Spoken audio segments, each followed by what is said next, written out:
باللہ من الشیطان الرجیم بسم اللہ الرحمن الرحیم۔ اکثر لوگوں کا یہ سوال ہوتا ہے کہ جب ہم امام صاحب کے پیچھے نماز پڑھ رہے ہیں تو ہم نے پیچھے پڑھنا ہے یا نہیں پڑھنا، ٹھیک ہے، یعنی کہ امام کے پیچھے ہم نے قراءت کرنی ہے یا نہیں کرنی، ٹھیک ہے۔ تو دیکھیے ہم کہتے ہیں کہ جب امام صاحب قراءت کر رہے ہوں تو ہم نے اس کے امام صاحب کے پیچھے قراءت نہیں کرنی۔ اب دلائل کیا ہے ہمارے پاس؟ دیکھیے اللہ تعالیٰ نے قرآن مجید فرقان حمید میں ارشاد فرمایا وَإِذَا قُرِئَ الْقُرْآنَ فَاسْتَمِعُوا لَهُ وَأَنصِتُوا لَعَلَّكُمْ تُرْحَمُونَ۔ اللہ نے ارشاد فرمایا وَإِذَا، اور جب قُرِئَ الْقُرْآنَ، قرآن کی قراءت کی جائے، تلاوت کی جائے، فَاسْتَمِعُوا لَهُ، تو غور سے سننا بھی ہے، وَأَنصِتُوا، اور خاموش بھی رہنا ہے۔ کیا کیا دو کام کرنے ہیں، ایک غور سے سننا ہے، دوسرا خاموش رہنا ہے۔ کیوں رہنا ہے، یہ دو کام کیوں کرنے ہیں؟ اللہ تعالیٰ نے فرمایا لعلکم ترحمون، تاکہ تم پر رحم کیا جائے۔ تو مفسرین کرام فرماتے ہیں کہ یہ جو آیت کریمہ نازل ہوئی ہے، اس آیت کریمہ کا شان نزول یہ ہے کہ یہ امام صاحب کے پیچھے قراءت کرنے سے ممانعت پر نازل ہوئی ہے کہ امام صاحب کے پیچھے ہم نے قراءت نہیں کرنی۔ اب احادیث اس پر سنتے جائیے۔ سنن ابن ماجہ اور مسند احمد میں روایت ہے کہ سرکاری فرمان ہے کہ جس کا کوئی امام ہو تو امام کی قراءت اس کی قراءت ہوگی، یعنی کہ جب امام صاحب قراءت کر رہے ہوں تو پیچھے جس نے پڑھنا ہے اسے قراءت کرنے کی ضرورت نہیں ہے، بلکہ امام کی قراءت ہی اس کی قراءت ہوگی، ٹھیک ہے۔ دوسری مسند احمد اور سنن ابی داؤد میں روایت ہے کہ جب امام قراءت کرے تو خاموش رہو۔ قرآن بھی ہمیں کہہ رہا ہے وہاں انصتو، خاموش رہو، اور حدیث پاک سے بھی کیا پتہ چل رہا ہے کہ کیا کرنا ہے، خاموش رہنا ہے۔ اب اس کے ساتھ ایک حدیث پاک حضرت ابو ہریرہ، صحیح مسلم میں روایت ہے، حضرت ابو ہریرہ رضی اللہ تعالیٰ عنہ روایت کرتے ہیں کہ قراءت کے دوران مقتدیوں کو امام کی تلاوت سننی چاہیے۔ قراءت کے دوران مقتدیوں کو امام کی قراءت سننی چاہیے، نہ کہ ان کی تلاوت میں خود شریک ہو جائیں، یعنی کہ امام جب قراءت کر رہا ہے تو مقتدی کے لیے ضروری ہے کہ وہ امام صاحب کی قراءت سنے، خود قراءت کر کے اس کے ساتھ امام کے ساتھ قراءت کرنے میں شامل نہ ہو، ٹھیک ہے۔ یہ قرآن پاک اور احادیث سے ہمیں کیا پتہ چل رہا ہے کہ جب امام صاحب قراءت کر رہے ہوں تو امام صاحب کی قراءت مقتدی کو کافی ہو جائے گی۔ مقتدی کے لیے یہ ہے لازم کہ جب وہ نماز پڑھ رہا ہو تو امام صاحب کے پیچھے وہ خاموشی کے ساتھ صرف سنے۔ کیوں؟ کیونکہ قرآن میں تو ہمیں دو حکم دے رہا ہے کہ وَإِذَا قُرِئَ الْقُرْآنَ فَاسْتَمِعُوا لَهُ، غور سے سننا بھی ہے، وَأَنصِتُوا، اور کیا کرنا ہے، خاموش بھی رہنا ہے۔ کچھ احباب کیا کرتے ہیں کہ جب امام صاحب قراءت کر رہے ہوتے ہیں نا، امام صاحب سورہ فاتحہ پڑھ رہے ہوتے ہیں یا دیگر آیات پڑھ رہے ہوتے ہیں، کوئی سورت ساتھ ملا رہے ہوتے ہیں، تو پیچھے والے ساتھ ساتھ پڑھ رہے ہوتے ہیں۔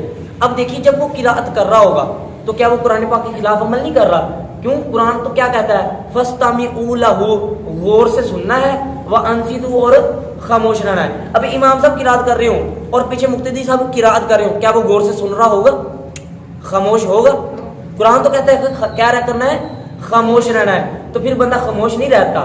تو پتہ چلا کہ جو بندہ پھر پیچھے قراءت کر رہا ہوتا ہے وہ قرآن پاک کے خلاف عمل کر رہا ہوتا ہے، ٹھیک ہے۔ اور احادیث بھی ہیں، دیکھیے سنن ابو داؤد کی روایت ہے نا کہ جب امام قراءت کرے تو کیا کرو، خاموش رہو۔ تو یہ قرآن و حدیث کے خلاف عمل ہو رہا ہوتا ہے۔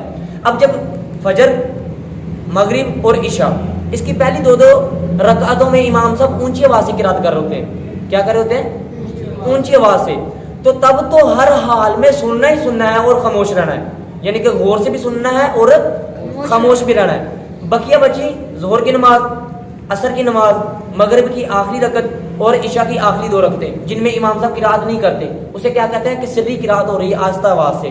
تو تب کیا ہوتا ہے، اس میں علماء کے اختلاف ہے، کوئی کہتے ہیں قراءت کرنی ہے، کوئی کہتے ہیں نہیں کرنی، ٹھیک ہے۔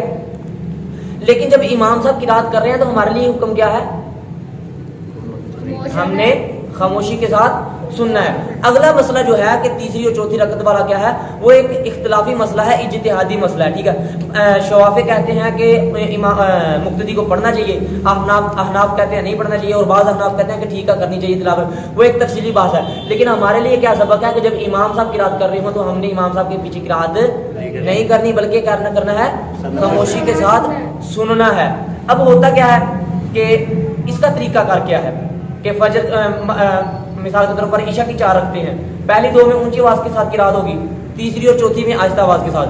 تو اس کے ساتھ کیا کرنا ہے کہ پہلی جو 2 رکعتیں ہیں اس میں سورہ فاتحہ بھی پڑھنی ہے امام صاحب نے، اور اس کے ساتھ سورت بھی ملانی ہے. لیکن جو تیسری اور چوتھی سورت ہوتی ہے نا, تیسری اور چوتھی رکعت ہوتی ہے, اس میں امام صاحب صرف سورہ فاتحہ پڑھیں گے. اگر ہم اکیلے نماز پڑھ رہے ہیں تو ہمارے لیے بھی یہ مسئلہ ہے کہ ہم نے پہلی اور دوسری رکعت میں سورہ فاتحہ بھی پڑھنی ہے اور اس کے ساتھ کوئی سورت بھی ملانی ہے. اور اگر تیسری اور چوتھی رکعت میں جب ہم پہنچ جائیں تو ہم نے پھر سورت فاتحہ پڑھنی ہے, اس کے بعد کوئی سورت نہیں ملانی. اگر ہم سنتیں پڑھتے ہیں تو سنت موقع پڑھتے ہوئے بھی یہی طریقہ کار رہے گا. اگر ہم سنت غیر موقع پڑھ رہے ہیں تو پھر اس کی ہر رکعت میں سورہ فاتحہ بھی پڑھنی ہے اور کوئی سورت بھی ملانی ہے. ٹھیک ہے. اب جو یہ جس بھائی کا سوال تھا نا کہ امام صاحب کی رات کر رہے ہو تو ہمارے لیے کیا پیچھے حکم ہے, تو ٹھیک ہے, قرآن پاک سورہ اعراف آیت نمبر 204, ٹھیک ہے, وَإِذَا قُرِئَ الْقُرْآنُ, ٹھیک ہے, فَاسْتَمِعُوا لَهُ وَأَنصِتُوا لَعَلَّكُمْ تُرْحَمُونَ. اللہ نے ارشاد فرمایا کہ جب قرآن پڑھا جائے, قرآن کی تلاوت ہو, قرآن کی قرات ہو, فَاسْتَمِعُوا لَهُ, تو قرآن کو غور سے سننا بھی ہے, وَأَنصِتُوا, اور کیا کرنا ہے, خاموش بھی رہنا ہے. یہ دونوں کام کرنے کیوں ہیں؟ لَعَلَّكُمْ تُرْحَمُونَ, تاکہ تم پر رحم کیا جائے. اور احادیث بھی ہمیں یہی بتا رہی ہیں. ٹھیک ہے. اب آئندہ سے جس بندے نے بھی نماز پڑھنی ہے نا امام صاحب کے پیچھے, تو قراءت نہیں کرنی, بلکہ امام کی قراءت مقتدی کی قراءت ہے. امام صاحب قراءت کریں گے اور ہم پیچھے نماز پڑھ رہے ہیں تو ہماری نماز ان کے پیچھے خاموشی کے ساتھ سننے کے ساتھ ہو جائے گی. ٹھیک ہے. اس کے بعد اگر کوئی ہماری مائیں بہنیں امام صاحب کے پیچھے نماز پڑھ رہی ہیں, ٹھیک ہے, فقہ حنفی میں تو یہ ہے نا کہ عورت کو مسجد میں آنے کی اجازت نہیں ہے. ٹھیک ہے, شوافیہ کے نزدیک اجازت ہے. اب دور حاضر میں علماء نے کچھ نرمی اختیار کیا, وہ کہتے ہیں کہ عورت کو مسجد میں آ کر نماز پڑھنی چاہیے. ٹھیک ہے. اگر عورت امام صاحب کے پیچھے نماز پڑھ رہی ہے تو پھر وہ بھی قراءت نہیں کرے گی. دعا ہے کہ اللہ تعالی ہمیں ان مسائل پر عمل کرنے کی توفیق عطا فرمائے.